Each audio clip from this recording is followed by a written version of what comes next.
নবীজি অন্য জায়গায় বলেন রিদা রাব্বি ফি রিদাল ওয়ালিদাইন ওয়া সাখাতু রাব্বি ফি সাখাতিল ওয়ালিদাইন।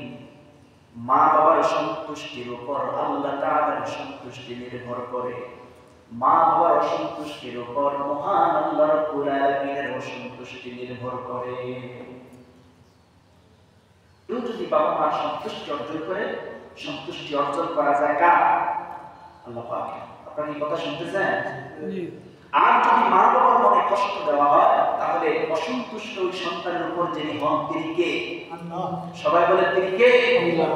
আল্লাহর নবী কোন জায়গায় বলেন আল জান্নাতু তাহতা আকদামিল উম্মাহাত। স্পেশাল তোমার জান্নাত হচ্ছে তোমার মায়ের পায়ের নিচে। জোরে কোন সুবহানাল্লাহ। ওগো মা তুমি এই ধরনের শ্রেষ্ঠ নিয়ামত, তোমারই পদতলে রয়েছে জান্নাত। ওগো মা তুমি এই ধরনের শ্রেষ্ঠ নিয়ামত, তোমারই পদতলে রয়েছে জান্নাত।